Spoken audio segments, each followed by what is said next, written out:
Bueno, buenas noches a todos. A mí me encantó el Mundial que hizo México hasta donde llegó, viniendo de menos a más, creciendo en cada partido, de cada partido a cada partido, con una evolución futbolística, defendíamos muy bien, lo perfeccionamos hasta cierto punto y después logramos atacar en algunos momentos importantes. El equipo vino de menos a más. Después, hay una diferencia de calidad. Esa es la realidad de las cosas y te voy a explicar por qué. Muy sencillo. Primer gol, el portero se la da a Rice, avanza 75 metros, se la dan a Zaca, centro, y los que venían acompañando, que primero era Lira y termina siendo Jorge Sánchez con Alvarado, no llegan. Una diferencia, una distracción. Segundo gol, Mora pierde una pelota, no se le puede recriminar nada a Mora, pues está muy joven todavía. Pierde la pelota, buenas decisiones, la pelota se le abre a Kane y Kane, en vez de tirar, que era lo que todos pensábamos, mete un centro a un jugador que va llegando, Bellingham nuevamente para barrer. Que había robado la pelota, creo, ¿no? A sí, Mora. Totalmente. Bellingham. Tercera, una pelota de frente, no tienes para cabecear para allá, para allá, para allá, para arriba, para atrás, peinarla, y la cabeceas para acá, le pega en el hombro y se queda solo Gordon para un penal. Entonces, y con 10 hombres. Entonces no puedes, con inferioridad numérica, regalar un gol como le sucedió a México. Y después, cuando México se queda con un hombre más, no se organiza bien para atacar. Y cuando Inglaterra se queda con un hombre menos, se organiza muy bien para que no reciba gol. Esa es la diferencia. Hay una diferencia de calidad en los jugadores. Nos alcanza hasta ahí. Es un 9º lugar que ya conseguimos, creo, la posición en la que vamos a quedar. Muy bueno. No podemos aspirar más porque no tenemos el universo de jugadores ni las decisiones en la liga para abastecer a la selección y mejorar poco a poco. Ojalá esto sea el punto cero para empezar un nuevo ciclo con buenas decisiones que favorezcan a la liga para que la selección se favorezca. Pero como Hugo, no estás tocando, ¿no te parece que sea sí se equivocaron los cambios para mí, pero para mí, ¿Pero por cuáles? ejemplo, meter a Santi, yo en vez de meter a otro delantero, recorro a Quiñones y lo dejo con Raúl y voy viendo más construcción de juego. Después, amontonar 3 delanteros al mismo tiempo. ¿Cuándo jugamos así? Nunca jugamos así. Es difícil hacer algo que nunca hiciste y los pelotazos iban cuando hay 2 o 3 delanteros. Hugo, el mejor del mundo, está aquí para decirlos. Hay que repartirse el área. Uno va a primer palo, uno va a segundo palo y el otro se queda un poco atrás para la diagonal. Y no nos repartimos los espacios, no supimos atacar con un hombre más.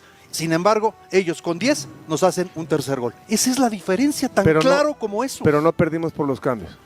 No, yo no, es difícil juzgar al técnico, el equipo hizo lo que pudo, no dábamos mucho. La intención fue buena. La intención fue buena, la clásica es pelotazos al área y a ver si metemos una con 3 de... Buenas noches, un saludo para todos. Como ya lo dices, a toro pasado pues las cosas ya se ven diferente, ¿no? Y todo el mundo hablamos y eso es que creo que pudo haber hecho esto, creo que tendría que haber decidido por algo diferente, el equipo a lo mejor necesitaba otra cosa. Sí, siempre suele suceder. Creo que al final la gente se va a quedar con la historia de lo que sucedió en esta Copa del Mundo con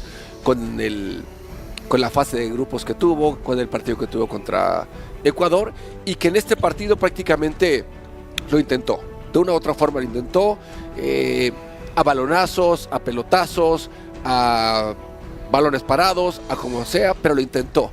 Y eso es lo que a veces a la gente lo tiene contento, ¿no? Decir, bueno, luchamos hasta el final. Y creo que es una selección importante la que nos ganó y esa sensación te queda. Pero ya si nos vamos a la parte de decir ¿qué hubiera sido? ¿Qué hubiera pasado, no, Machote? Ajá. ¿Qué hubiera pasado, no? Si las cosas hubieran sido diferentes. Y si ya te pones un poquito a analizar el partido y los cambios y dices, bueno, es que si se hubiera decidido mejor de otra forma, si hubiera hecho este cambio en lugar de, o este jugador en lugar del otro, por poner un ejemplo, ¿no? Saca a Jorge Sánchez y mete a Fidalgo. Ya se tenía un hombre más. Mete un hombre más en media cancha. Un hombre más en media cancha que va por el centro. Pero deja solo al Piojo por el lado derecho. Al Piojo, un jugador que no es profundo, un jugador que solamente es recortar y mandar el centro, no tiene esa parte de jugar con tu defensor, de que una vez te encaro hacia la línea de fondo, otra vez te recorto, o juego con esa parte. Ya le hacían 2 contra 1 al Piojo y no había nadie que le pasara. Ya no había nadie.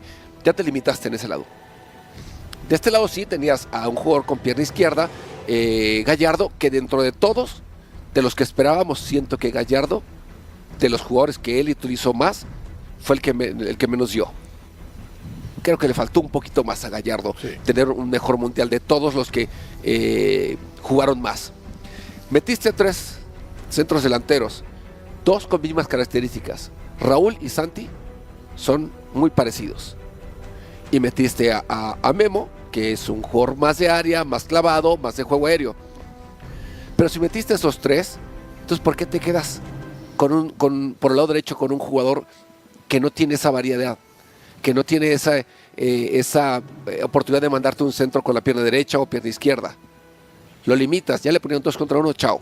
Entonces sí, ya te empiezas a dar un poquito, a profundizar en lo que es el partido, y sí, sientes que hay veces que hay que pensarlo un poquito más, desde mi punto de vista, ¿no? Eso es lo que yo veo, lo que yo siento que a lo mejor pudo haber hecho. Sí es cierto, lo de Luis Chávez, se ocupaba a alguien con un disparo de media distancia, incluso hasta para una falta. Un cobrador de esa calidad también es peligroso en un tiro libre. Así es que, si te vas dando cuenta, vas dándole un poquito de buscar cosas, pero siento al final del día que no podemos recriminar nada. No le puedo recriminar nada a Javier, porque al final logró hacer un grupo que nos trajo hasta aquí, que nos ilusionó. Ayer las 80,000 personas que había estaban ilusionadas con lo que la selección había hecho, con lo que la selección había mostrado en la cancha. Y eso es gran parte por lo del trabajo del técnico, del cuerpo técnico. Así es que, pues bueno, ni modo. Siempre en un partido que se pierde va a haber detallitos que puedan haber hecho o se pueden haber hecho de una mejor forma o de diferente forma, mejor dicho. Quiero, para terminar, el tema de los cambios. Yo sí siento que Javier Aguirre es el técnico, él va a saber más que todos los que estamos en esta mesa, o va a saber menos que Hugo, pero ahí se van a ir. ¿A qué voy? El tema de que quizás no leyó bien algunas situaciones. Coincido con Peláez, tenía que haber dejado a Quiñones, porque aunque dice Roberto, Tiene es que 4 goles. pero dice Roberto, es que ya se equivocó Quiñones, empezó a equivocarse en ciertas cosas. Sí, pero Quiñones puede meter un pase para gol como muchas veces lo metió. Y probablemente en esas cuestiones de que ya estás metiendo centros y centros, tiene esa capacidad. Fidalgo se quedó corto. Al lugar de Fidalgo a lo mejor era Luis Chávez, pero yo voy también al otro tema. Si Gallardo, que vimos que lo utilizó para tirar centros, de pronto no pudiste haber metido a Mateo Chávez. ¿Y a qué me refiero? Se buscaba a alguien que buscara la personal para que dentro del área probablemente marcaban otro penal a favor de México. Si te das cuenta, ni el Piojo Alvarado ni Gallardo fueron capaces de meterse, porque no son tampoco extremos, para buscar esa jugada individual, esa jugada de desequilibrio. Y además agrego, si ya te diste cuenta que Montes por alguna situación en el calentamiento tuvo un inconveniente, sabes que ya no lo metas. A mí que me sorprendió, siempre jugaron para adelante los ingleses. Salían de jugar jugando. O sea, un fútbol mucho más vertical. Sí.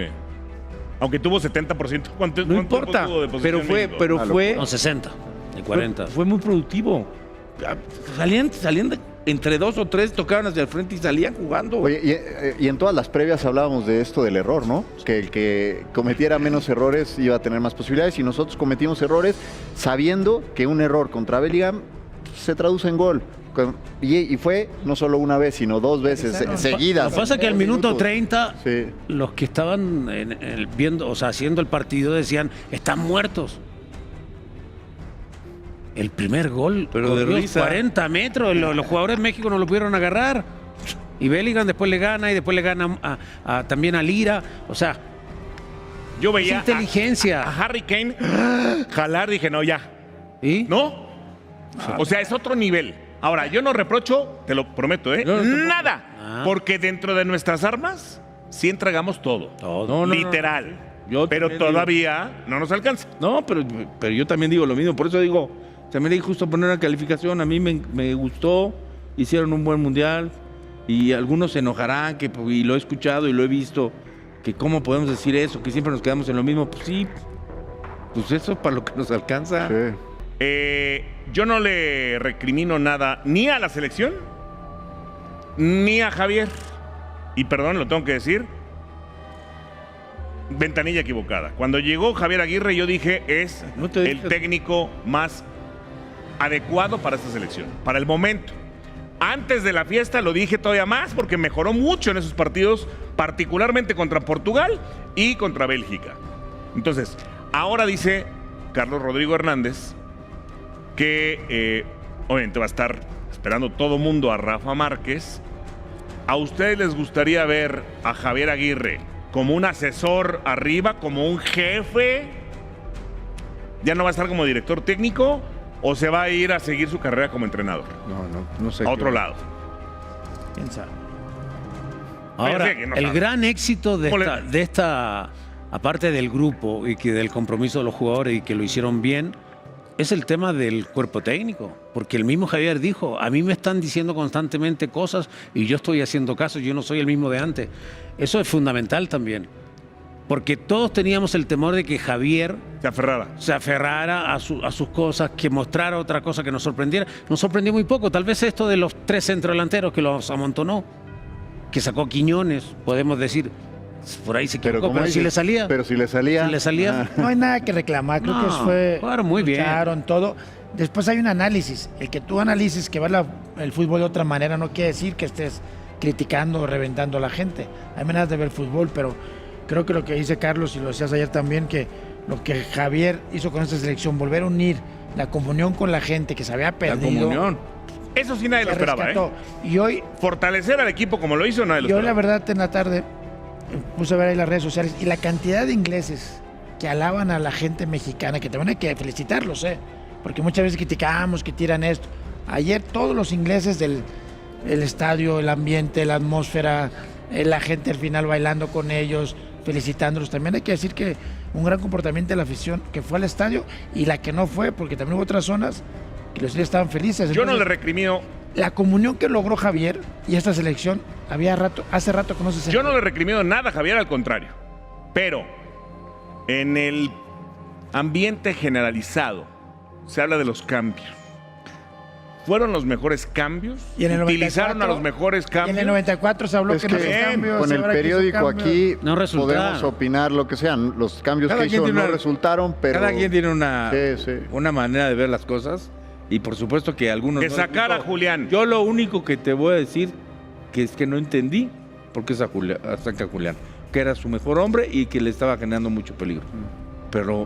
Pero a lo no soy mejor técnico. Exacto, o a lo mejor hay alguna razón, estaba cansado, Sí, se seguramente, no acalambró, sabemos. se peleó, no sabemos. No sabemos. Ah, Yo le puedo decir por qué inicia Montes si tiene una molestia y luego quema un cambio en un partido tan importante. Eso no está bien. O sea, porque a lo mejor faltando 15 tienes un jugador para meter por las bandas que te dé otra frescura. Bueno, tienes ya. 3 centros Ya delanteros. ven, ya les estoy sacando ahí como queso No, es que Oaxaca. Ya estamos porque diciendo- uno me dijo que lo de Julián y tú lo de Montes. Lo dijimos ayer. Por ejemplo, ¿por qué no metió a Chávez? A mí me gustó ver a Chávez. Nadie tiró de media distancia. tiró. Era Quiñones el único Y que ellos tiraba de estaban media. encerrados. Pero bueno, él Nadie también tendrá intentó. otra idea, tiene el día a día los jugadores. Pensó otras cosas. Cuando le salió lo aplaudimos. Ahora hay que a reventarlos, pues, tampoco. ¿No? Yo coincido contigo al Parte- 100%. es parte del Porque fútbol. nosotros destacamos que a todos los tuvo al tope. Y para estar ahí, A todos los te vas a potencializó. equivocar. Y Vas volvemos a lo estar. mismo. Yo también destacaba antes. Es que no pone jóvenes. Brian, Morita, todo. ¿Hizo cuántos debuts en la fiesta? 16. O sea, cambió totalmente el equipo 15. del 2022 y del 2018. Claro. Completamente. ¿Pero por qué? ¿Pero por la esencia del Vasco? ¿Porque esa es su esencia? ¿O porque tenía un cuerpo técnico que lo orillaba a esa situación? Porque aparte de trabajar en este mundial pensando... ¿Pero te hablas del en cuerpo el- técnico de Amor o de Rafa? Los dos. Los dos, por supuesto. Bueno, ¿me puedes decir entonces a quién le ves más futuro? y de Duilio, y toda bueno, la Duilio. estructura. No, lo de ¿A quién le ves más futuro? ¿A Estados Unidos o a México? ¿Ah? ¿A quién le ves más futuro para la próxima fiesta? A Nicaragua. En el 30. A Nicaragua. Esta clase ya la repetimos otra vez, ¿eh? Ya, vas a preguntar lo mismo otra vez. Para el 2030, ¿sabes a quién? ¿A quién? Al que llegue mejor.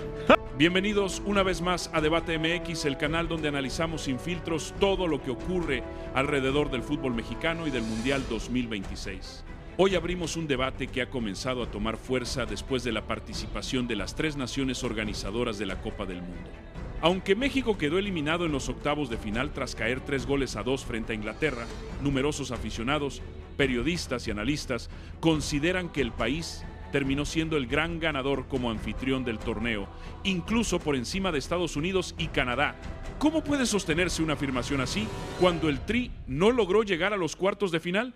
La respuesta no se encuentra únicamente en los resultados deportivos, sino en el impacto que dejó México dentro y fuera de los estadios, en la pasión de su gente, en la atmósfera que convirtió cada partido en una auténtica fiesta y en el enorme peso histórico que representa organizar nuevamente una Copa del Mundo. Desde el partido inaugural quedó claro que el Estadio Azteca volvería a convertirse en uno de los grandes símbolos del torneo. Miles de aficionados provenientes de todos los continentes llenaron las tribunas, las calles de la Ciudad de México se pintaron de colores y la pasión del público mexicano volvió a conquistar a quienes visitaban el país por primera vez. Las imágenes de las avenidas repletas de camisetas, banderas, música y celebraciones recorrieron el mundo entero y rápidamente comenzaron a aparecer comentarios destacando el ambiente incomparable que solamente puede ofrecer México. Mientras algunas sedes en otros países mostraban escenarios más tranquilos, en territorio mexicano cada partido parecía una final. Los visitantes hablaban de la hospitalidad, de la comida, de la cultura y del cariño con el que eran recibidos, elementos que reforzaron la imagen del país como uno de los grandes escenarios del fútbol mundial. En el aspecto deportivo, México también comenzó dejando muy buenas sensaciones. El equipo dirigido por Javier Aguirre consiguió superar la fase inicial con autoridad, mostrando orden defensivo, compromiso colectivo y una identidad que ilusionó a millones de aficionados. Durante varios encuentros, el tricolor fue uno de los equipos que mejor aprovechó su condición de local, impulsado por un estadio completamente entregado y una afición que nunca dejó de cantar. Esa conexión entre jugadores y tribunas fue uno de los elementos más destacados por diversos comentaristas internacionales, quienes señalaron que pocos equipos en el torneo contaban con un respaldo emocional tan poderoso. A diferencia de otras sedes donde predominaba un ambiente más neutral, en México cada encuentro se transformaba en una experiencia única. Sin embargo, el verdadero debate comenzó después de la eliminación frente a Inglaterra. Mientras algunos centraban todas las críticas en los errores tácticos y en la incapacidad para aprovechar la superioridad numérica durante los minutos finales, otros preferían observar el panorama completo y valorar todo lo que el país había aportado al Mundial. Ahí surgió la pregunta que rápidamente se hizo viral. ¿Puede un anfitrión ser considerado el mejor organizador aunque su selección no conquiste el campeonato? Para muchos, la respuesta fue sí. Organizar un mundial va mucho más allá de lo que ocurre durante 90 minutos. Significa ofrecer seguridad, logística eficiente, estadios llenos, infraestructura, hospitalidad y una experiencia inolvidable para millones de personas. En esos aspectos, México volvió a demostrar por qué es considerado uno de los países con mayor tradición futbolística del planeta. Las imágenes del Estadio Azteca, de Guadalajara y de Monterrey aparecieron constantemente en transmisiones internacionales, mientras periodistas extranjeros destacaban la intensidad con la que se vive el fútbol en territorio mexicano. Incluso aficionados de otras selecciones reconocían que los partidos disputados en México tenían una atmósfera completamente distinta, con cánticos permanentes, mosaicos en las tribunas y una energía que pocas sedes podían igualar. Ese reconocimiento alimentó el orgullo de una afición que, pese al dolor de la eliminación, entendió que el país había vuelto a dejar una huella imborrable en la historia de los mundiales. También comenzaron las comparaciones con Estados Unidos y Canadá. Mientras Estados Unidos ofrecía estadios modernos, una infraestructura espectacular y una organización tecnológica impecable, algunos analistas consideraban que le faltaba la pasión espontánea que caracteriza al fútbol latinoamericano. Canadá, por su parte, recibió elogios por su orden y por la calidad de sus instalaciones, aunque varios comentaristas coincidían en que la tradición futbolística todavía no alcanza la intensidad que existe en México. Esa diferencia cultural fue precisamente uno de los argumentos utilizados para señalar que el Mundial encontraba su verdadera esencia cuando la pelota rodaba en suelo mexicano. No se trataba de afirmar que un país fuera objetivamente mejor que otro en todos los aspectos, sino de reconocer que el ambiente generado por la afición mexicana convirtió sus sedes en algunas de las más memorables del torneo. Las calles llenas de seguidores, Los restaurantes abarrotados, los comercios decorados con banderas y la convivencia entre aficionados de distintas nacionalidades ofrecieron una postal que dio la vuelta al mundo. Al mismo tiempo, varios exfutbolistas recordaron que México hizo historia al convertirse en el primer país en albergar 3 Copas del Mundo, un dato que reforzó todavía más el simbolismo de esta edición. La experiencia acumulada durante décadas se reflejó en la organización de los eventos, en la respuesta de los voluntarios y en la capacidad para recibir a cientos de miles de visitantes. Por supuesto, también existieron desafíos, críticas y aspectos por mejorar, como ocurre en cualquier evento de semejante magnitud, pero el balance general para muchos especialistas terminó siendo ampliamente positivo. Esa percepción abrió un interesante debate entre quienes valoran principalmente el rendimiento deportivo y quienes consideran que el éxito de un anfitrión también debe medirse por la experiencia que ofrece al mundo. México no logró levantar la Copa del Mundo ni romper la barrera de los octavos de final, pero consiguió proyectar nuevamente una imagen de pasión, identidad y amor por el fútbol que difícilmente pasa desapercibida. Quizá esa sea la mayor victoria que deja este mundial para millones de mexicanos.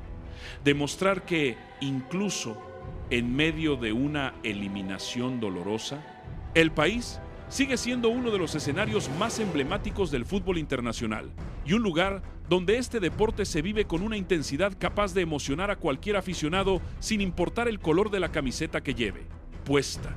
La discusión también alcanzó a los propios protagonistas del torneo. Diversos periodistas internacionales coincidieron en que pocas aficiones lograron generar un impacto tan grande como la mexicana durante toda la Copa del Mundo. Incluso después de la eliminación frente a Inglaterra, las imágenes de miles de aficionados despidiendo entre aplausos a la selección mexicana recorrieron el planeta y dejaron una impresión muy distinta a la que suele producir una derrota. Mientras en otros países una eliminación suele terminar entre silbidos y fuertes críticas, en México predominó el reconocimiento al esfuerzo de un grupo de jugadores que luchó hasta el último minuto frente a uno de los candidatos al título. Ese respaldo también fue interpretado como una muestra de la enorme cultura futbolística que existe en el país. El aficionado mexicano sabe exigir resultados, pero también entiende cuando un equipo deja absolutamente todo sobre el terreno de juego. Precisamente por eso muchos analistas aseguraron que la verdadera victoria de México como anfitrión no estuvo únicamente en la organización, sino en la manera en que logró transmitir al mundo la esencia del fútbol latinoamericano. Cada partido disputado en suelo mexicano fue mucho más que un simple evento deportivo. Fue una celebración donde convivieron familias completas, turistas de diferentes continentes y miles de personas unidas por una misma pasión. Las transmisiones internacionales dedicaron amplios espacios a mostrar la gastronomía, la música, las tradiciones y la riqueza cultural de la ciudad de sede, permitiendo que millones de espectadores conocieran una parte diferente del país. Esa exposición internacional representa uno de los mayores beneficios que puede dejar una Copa del Mundo, ya que fortalece la imagen turística y proyecta una identidad que trasciende el fútbol. También comenzó a debatirse el legado que dejará este mundial para las nuevas generaciones. Muchos niños tuvieron la oportunidad de vivir por primera vez un partido mundialista en su propio país, de observar de cerca a las grandes estrellas internacionales y de sentir el ambiente único que solamente ofrece una Copa del Mundo. Ese tipo de experiencia suele convertirse en una poderosa inspiración para quienes sueñan con convertirse algún día en futbolistas profesionales. De hecho, varios entrenadores coincidieron en que el verdadero impacto de organizar un mundial comienza a notarse años después, cuando aumenta la participación de jóvenes en academias, escuelas de fútbol y proyectos de formación deportiva. Si México logra aprovechar ese entusiasmo para fortalecer el desarrollo de nuevos talentos, el legado del mundial podría extenderse mucho más allá de los resultados obtenidos por la selección nacional. Otro aspecto que alimentó el debate fue la respuesta económica generada por el torneo. Hoteles, restaurantes, comercios y pequeños negocios reportaron una enorme afluencia de visitantes durante las semanas de competición. Las principales zonas turísticas vivieron jornadas históricas gracias a la llegada de aficionados provenientes de distintas partes del mundo. Esa derrama económica benefició a miles de familias y confirmó nuevamente la importancia que tiene un evento de esta magnitud para el crecimiento de diversos sectores productivos. Al mismo tiempo, la infraestructura utilizada para el Mundial dejó mejoras que seguirán beneficiando a las ciudades sede durante muchos años. Modernización de estadios, renovación de espacios públicos, mejoras en la movilidad y nuevas inversiones forman parte del legado material que suele acompañar este tipo de competiciones. Sin embargo, el debate más apasionante continúa siendo el deportivo. ¿Puede México sentirse satisfecho únicamente por haber sido un gran anfitrión cuando el objetivo principal era trascender en la cancha? Esa pregunta divide opiniones entre aficionados y especialistas. Hay quienes consideran que una organización ejemplar nunca podrá compensar una eliminación temprana de la selección mexicana. Otros sostienen que ambas cosas pueden analizarse por separado y que el éxito como país organizador no desaparece por un resultado deportivo adverso. Probablemente la respuesta se encuentre en un punto intermedio. El Mundial dejó motivos de orgullo y también lecciones importantes. Demostró que México sigue siendo una referencia mundial cuando se trata de vivir el fútbol con pasión, pero también evidenció que todavía existen retos deportivos para competir de manera constante con las grandes potencias europeas y sudamericanas. Ese será el gran desafío de los próximos años. Aprovechar todo el entusiasmo generado por esta Copa del Mundo para impulsar un crecimiento real en la formación de jugadores, en la infraestructura deportiva y en el desarrollo de un proyecto que permita a la selección mexicana dar el siguiente paso. Porque la organización recibió elogios, la afición volvió a conquistar al mundo y las sedes mexicanas dejaron imágenes inolvidables. Pero el gran sueño sigue siendo levantar algún día la Copa del Mundo o al menos instalarse nuevamente entre las mejores selecciones del planeta. Ese objetivo requerirá trabajo, paciencia y una planificación mucho más profunda que la preparación para un solo torneo. Mientras tanto, el Mundial 2026 quedará grabado en la memoria de millones de personas como una edición donde México volvió a demostrar que el fútbol forma parte de su identidad, que su gente convierte cada partido en una fiesta incomparable y que, independientemente del resultado del tricolor, siempre será uno de los países donde este deporte se vive con mayor intensidad. Ahí radica precisamente el centro del debate. Algunos recordarán esta Copa del Mundo por la eliminación frente a Inglaterra, mientras otros la recordarán como el torneo en el que México volvió a conquistar al mundo desde las tribunas, desde sus calles y desde la pasión de una afición que nunca dejó de creer. Y ahora queremos conocer tu opinión. ¿Crees que México fue realmente el mejor anfitrión del Mundial 2026 por encima de Estados Unidos y Canadá? ¿Piensas que el éxito de un país organizador debe medirse únicamente por los resultados de su selección o también por el ambiente, la organización y el impacto que deja en millones de aficionados? Déjanos tu comentario porque en Debate MX queremos leer todas las opiniones, abrir la conversación y analizar juntos los temas que están marcando el presente y el futuro del fútbol mexicano. No olvides suscribirte, activar la campana de notificaciones y acompañarnos en cada uno de nuestros próximos análisis, porque aquí seguiremos debatiendo todo lo que deja el Mundial 2026 y todo lo que viene para la selección mexicana rumbo a los próximos grandes desafíos.